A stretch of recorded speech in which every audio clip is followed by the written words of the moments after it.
how it works. After I'm going to explain each step.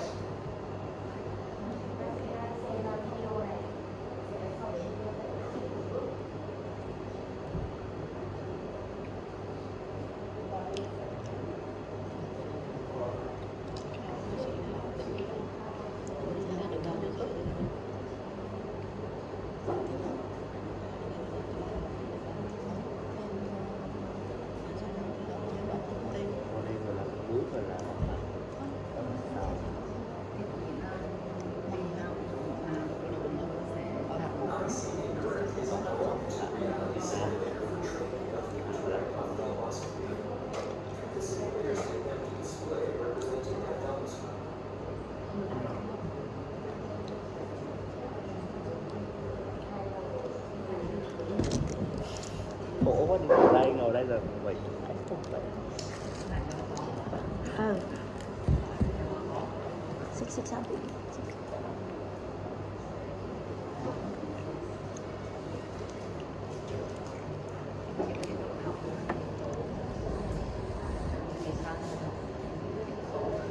Thì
Không,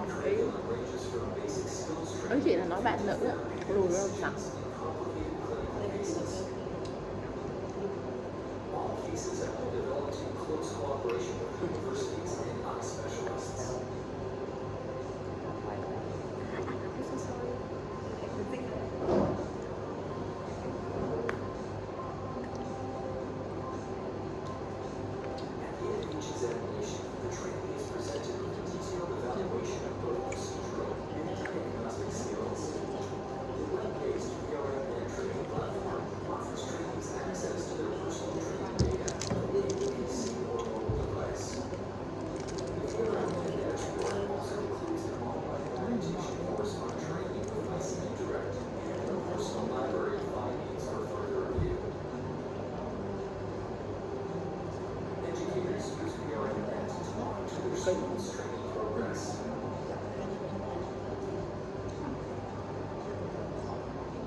So the way that we learn to see the retina with the indirect ophthalmoscopy was in two-dimensional images. With the simulator, we have the possibility to see in a 3D simulation. It means it's more real with the patient, and it's the way that we can learn more easily and more confident when you are going to see the patient. Với các cái phương pháp mà truyền thống thì chúng ta có thể là chỉ học tập và khi đấy thì sau đấy bắt đến thì mình chỉ thấy được hình ảnh hai chiều của em thôi. Trong khi với cái indirect này thì mình sẽ nhìn được hình ảnh 3 chiều. This is the support because all the cases are real cases. Most of them are the diabetic retinopathy, macular edema, some of the cases of nevus, to differential diagnosis with melanoma, that is important. These cases is a curriculum selection, very special cases with the real histories that we took from other hospitals. And with the Eyesi, we have the possibility to have a dynamic examination that is real and 3D images. And at the end, we have the final objective is that you have the possibility to evaluate what you have seen in the simulator. Trong cái simulator này của chúng ta thì đây là những cái case lâm sàng của bệnh nhân và chúng tôi đã thu thập dữ liệu kể cả ở những bệnh khác và nó là những cái lâm sàng mà có và chẩn đoán rồi. Đây thì có thể là có bệnh về võng mạc đái tháo đường này, thậm chí là có về những cái nevus là những cái nốt ruồi và khi đấy thì mình cần phải chẩn đoán phân biệt với cả hô hấp mạc thì ở đây chúng tôi đều có.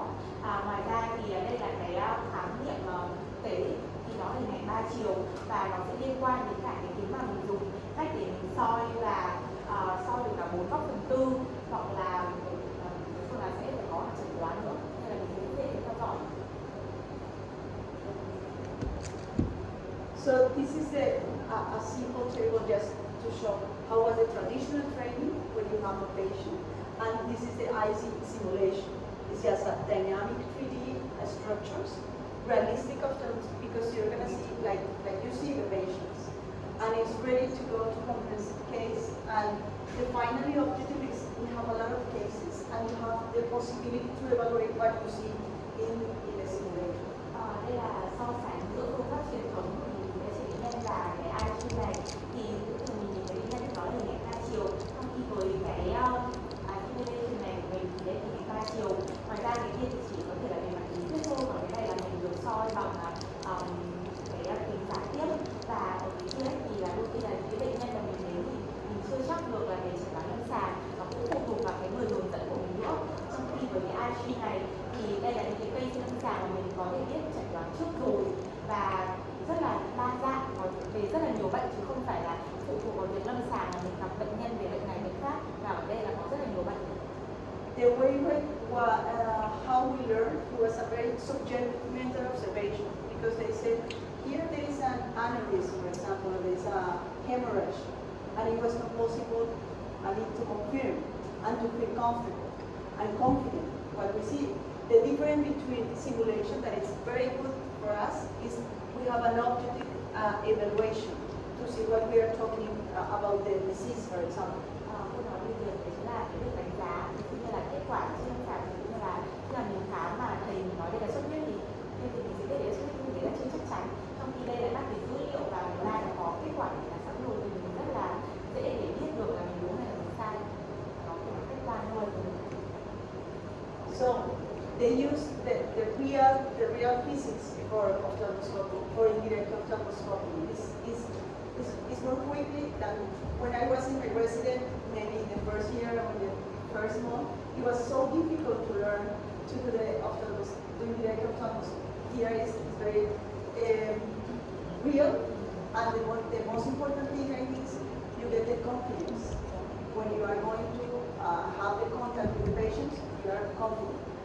Vấn đề là sau khi có một học thì thực ra là trong vòng 1 tháng đầu cũng rất khó để có thể sử dụng thảo một cái soi để bắt giảm tiếp, nhưng mà với cái simulation này thì mình dễ dàng để tự tin để soi để bắt giảm tiếp cho bệnh nhân hơn trong quá trình thực hành lâm sàng của mình.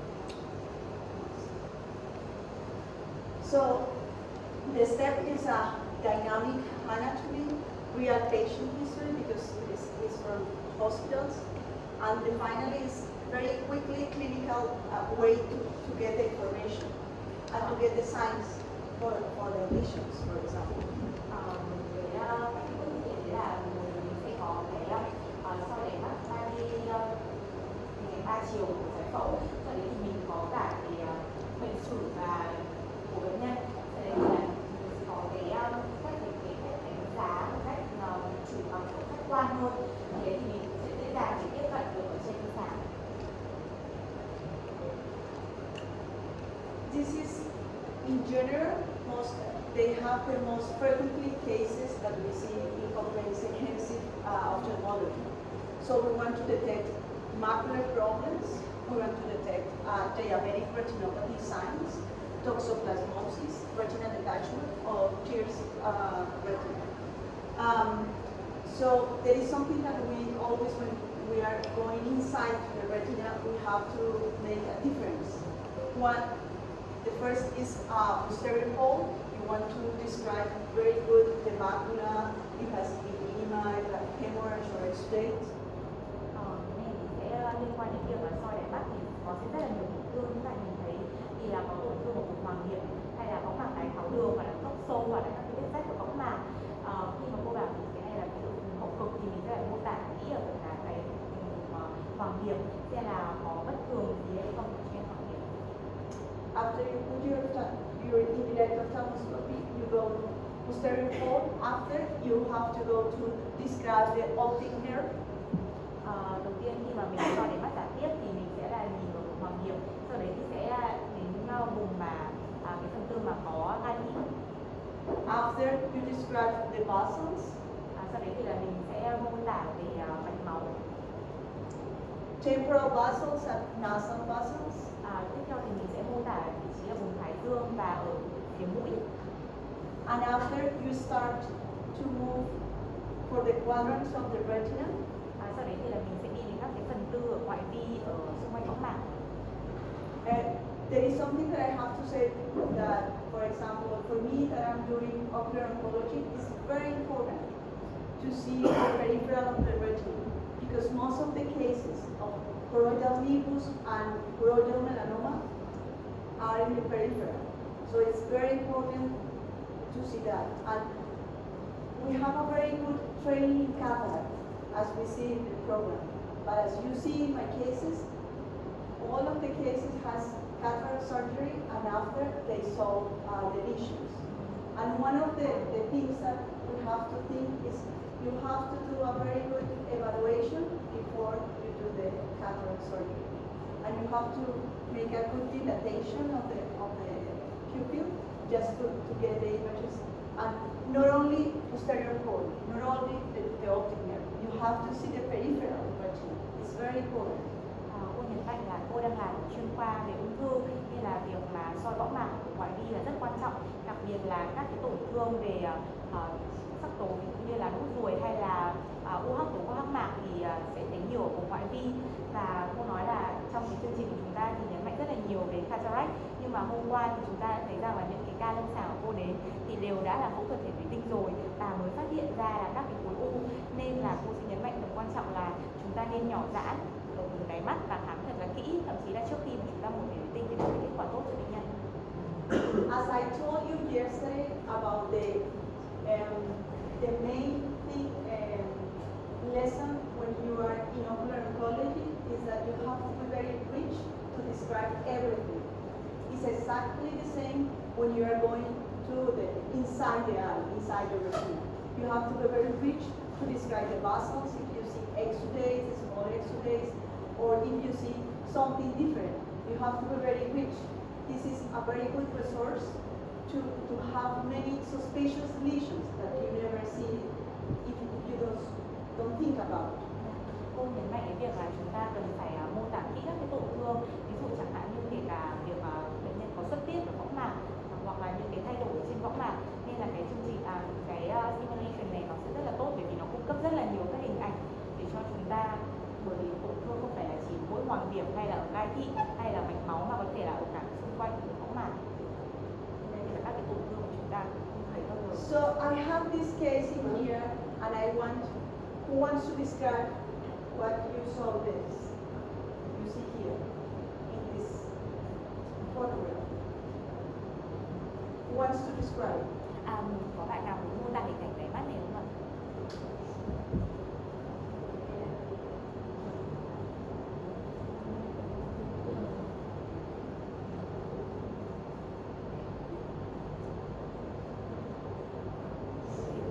Feel free.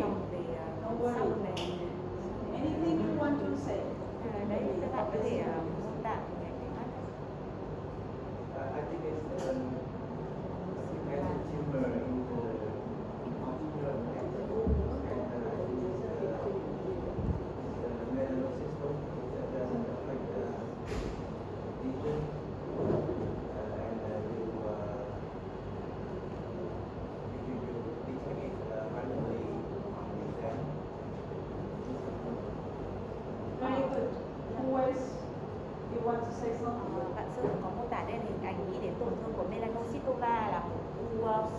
hắc tố, mà thường đây là một khối u lành tính. Có bạn nào muốn mô tả thêm về tổn thương này không?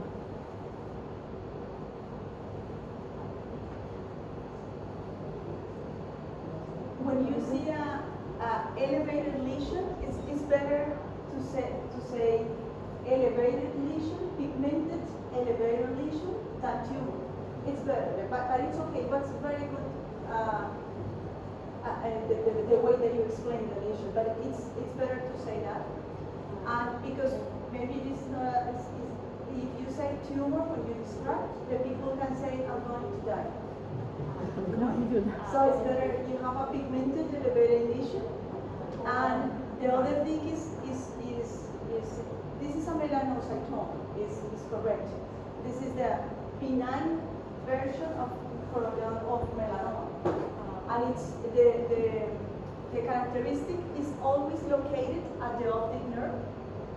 And it's not malignant, and sometimes it gets bigger. He can get some problems for the vasculature or the vessels. Thứ nhất là cô nhấn mạnh là việc chúng ta hãy nên mô tả đây là một tổn thương, không nên nói luôn đây là một ung thư, tumor. Thì bệnh nhân nghe đến thì họ có thể là nghĩ sợ và họ nghĩ là họ sắp chết nơi rồi. Để kiểu thế thì chúng ta có thể mô tả đây là một cái tổn thương gồm cao và có sắc tố. Đây đúng là một cái mà mình nghĩ đến melanocytoma, đây là một khối u lành tính có sắc tố ở xung quanh gai thị và nó rất là khu trú. Đôi khi là nó cũng có thể to lên được kích thước thì mình có thể theo dõi bệnh nhân. And it's okay to describe, you're describing that kind of lesion, you describe the pigmented elevated lesion, but the vessels are okay, macula are okay, retina, it's peripheral retina, it's okay. It's just to describe in the chart. Khi mô tả thì chúng ta hãy mô tả về sự gồ cao ở cuối, có sắc tố ở cuối, ở vị trí là ở cạnh gai thị. Ngoài ra chúng ta thấy là về mạch máu thì bình thường, võng mạc và cả ngoại điểm cũng bình thường. Even everything is okay, you have to describe because it's a sign that everything is okay. Chúng ta thì nên mô tả kể cả những cái dấu hiệu mà mình thấy bình thường. And it's important because many times you don't know who made the review of the chart, so you have to explain that everything is okay. Chúng ta không thể biết được là những cái người chụp phim review phía sau, nên là chúng ta phải mô tả kể cả những cái thứ bình thường của bệnh nhân. With normal tumors, we do biopsy, know if it's malignant or benign. With this type of lesion, how are we sure that it's benign or Intraocular tumors, you do biopsy. no, like normal other tumors? Yeah, because it's different. Most of the cases, for example, in our country, we don't have biopsy to do so it's no way to confirm. It was the reason yesterday I was talking that most of the cases, higher than 70% of the cases, with the clinical and with the test, you can say if it's malignant or benign. But it's important to know where it's located. If you take angiography and you take the OCT and you take the ultrasound, if you don't see the signs of malignant signs, you can say this is a benign. And if you think maybe I'm not sure, you can follow up the patient very close, and you can see if the lesion is growing. If it's not growing, you can just follow, and you know it's benign. And for this lesion, it's clear that it's benign because the locator is the optic nerve. And if I will show you now a program news, for example, that you want to know if it's benign or malignant, you have to see the signs. It's very important to be very clinical and to see and describe everything. Every sign has something related. You can go for the way for benign or malignant. So you have to be very rich to describe and to see a lot of lesions, just to know that. Okay? Because for the conjunctival lesions, sorry. Okay. Bạn chị có hỏi là thì cô có thể sinh thiết để biết được đây là tổn thương lành tính hay là ác tính hay không? Thì cô nói rằng là với những cái tổn thương mà mình nghĩ đến khối u ấy, thì mình không phải là bắt buộc phải là sinh thiết, mà mình sẽ chẩn đoán. Ngoài cái việc lâm sàng ra thì có ba thứ nữa để giúp hỗ trợ mình, đấy là là UVM ultrasound siêu âm, thứ hai là có thể chụp mạch và ba là OCT. Thì nếu mà dựa vào các cái điều đấy mà mình nghĩ đến một tổn thương lành tính thì mình có thể không cần phải sinh thiết cho bệnh nhân. Nếu mình nghi ngờ tốt nhất thì là mình vẫn nên follow up bệnh nhân, tức là theo dõi bệnh nhân sát để đảm bảo là khối u có phát triển kích thước hay không. Còn trên hình ảnh thì cô bảo rằng là đây bị nốt ruồi rồi nó cũng liên quan đến hình ảnh nó cũng khá là ở vị trí gai thị, xong rồi nó cũng khu trú, nên là cô nghĩ rằng đây sẽ là một tổn thương lành tính rồi, nên là cô sẽ không làm gì bệnh nhân. And the point, to be more clear, the tumors, it depends on the area of the eye. And you can say it's benign or malignant. If you have a tumor or lesion in the eyelid or in the orbit, you need a biopsy, and it's possible to take a biopsy. So you can make a treatment without biopsy. Okay? For conjunctival lesions, it depends on the clinical. You can make a big biopsy or just biopsy if you want to use topical therapy. For intraocular lesions, most of the things, if you want to say it's a choroidal melanoma, or it's a nevus, or it's a melanocytoma, or another pathology, it's without biopsy. Yeah? And we don't have biopsy, but in USA they have biopsy. In India they have biopsy, but in Colombia we don't have. So we have to treat the patients with the clinical and all the tests, the multimodality test. Như vậy cái việc quan trọng là vị trí của khối u ở đâu. Nếu mà các cái khối u ở vị trí ở bên ngoài như là mi mắt thì chúng ta bắt buộc là phải sinh thiết để xem là khối u lành tính hay ác tính. Cái thứ hai là khối u ở trên kết mạc thì là còn tùy thuộc vào tùy thuộc vào mình nghĩ là lành tính hay ác tính. Nếu mà được thì mình có thể gọi là sinh thiết rộng, tức là mình cắt rộng khối u thường khoảng 1 mm so với rìa. Còn nếu không thì mình có thể chỉ là sinh thiết lấy ra và điều trị topical, tức là điều trị ở trên bề mặt bằng các cái thuốc nhỏ thôi. Còn nếu khối u mà ở trong mũi nhãn, ví dụ như là hắc tố hoặc là mình nghĩ đến u hắc tố hắc mạc thì ở Colombia cô không có sinh thiết, còn ở Mỹ và ở Ấn Độ thì có. Nhưng mà với cô thì ở Colombia thì cô sẽ điều trị dựa trên lâm sàng của bệnh nhân. Yes. Okay, this one, who wants to describe? Cái này có bạn nào muốn mô tả không ạ?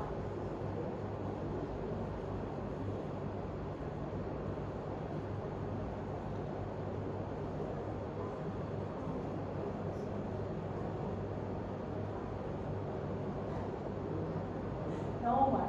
No? I'm applying for that certificate. I'm gonna get the... You want to describe? I see a pigmented kind of brown and black vision about half this diameter away from the this feeling that's all around. So I think it's more like pigmented. Good, very good. Who else wants to say something?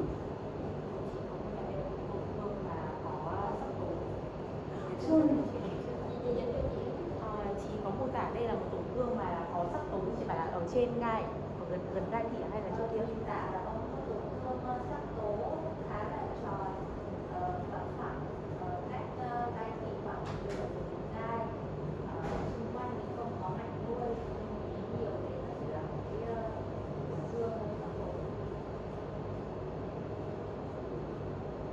Who else? You want to say I something? could see the tiny dark spot at the temporal quadrant above. This is Không phải là Okay. cái hình Is that màn hình. yeah, that's the point. Yeah, it's a very good description. It's always the way we have to always have a step. It's just go inside the eye and describe the optic nerve, the basals, the posterior pole, and the peripheral. And when you see the lesion in the posterior pole, you can describe close to the description. Okay? Just to follow step by step. When you go inside, you don't have to describe immediately the have to describe all the color fondos photograph. Như vậy là việc mà có thể mô tả tổn thương đúng, nhưng mà lúc đầu vào thì mình nên mô tả các thứ tự, ví dụ như là mô tả khai thị, vòng điểm, mạch máu và các vùng võng mạc ngoại vi. Sau đấy thì mình sẽ mô tả tiếp đến cả cái tổn thương mà như chị vừa chỉ dẫn. Okay.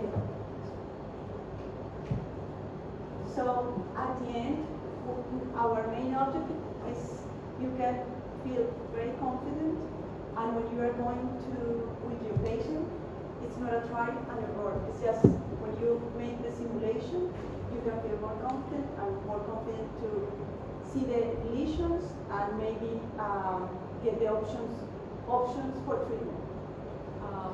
Bây giờ thì chúng ta không cần phải thực hiện cái việc là thử và sửa sai, tức là mình không cần phải thử nghiệm ở trên bệnh nhân nữa, mà với cái simulation này thì là mình sẽ biết được nhiều tổn thương hơn và mình sẽ có nhiều những cái kỹ năng chẩn đoán hơn để mình sẽ chẩn đoán tốt ở cho bệnh nhân trên lâm sàng hơn để điều trị. Today, the doctor said if you want to do the surgery, you have to be patient. It's something like when you're doing the simulation test, because when you're with the patient, in front of the patient, and you are doing the indirect ophthalmoscopy, they get tired because you can see the lesion. It's better to be more confident, and when you go inside with the real patient, you feel better. Giống như là vừa nãy thì bác sĩ có nói là phẫu thuật thì chúng ta cần phải kiên nhẫn, thì cái này cũng giống như vậy. Và khi mà chúng ta luyện tập cái cả simulation xong thì chúng ta sẽ cảm thấy tự tin hơn, bởi vì thực sự là việc soi đáy mắt gián tiếp thì làm cho bệnh nhân cảm thấy rất là mệt mỏi, khó chịu. Thì nếu mà chúng ta đã tự tin khi mà chúng ta thực hành ở trên simulation này, thì khi soi bệnh nhân thì bệnh nhân cũng sẽ đỡ thấy mệt mỏi, khó chịu hơn, để tự tin hơn. Please don't forget to be very rich, to describe everything and follow step by step. Hãy mô tả thật là nói chung là từng bước một, từng thứ một để không mất một cái gì, không là nên mô tả về mắt. Thank you.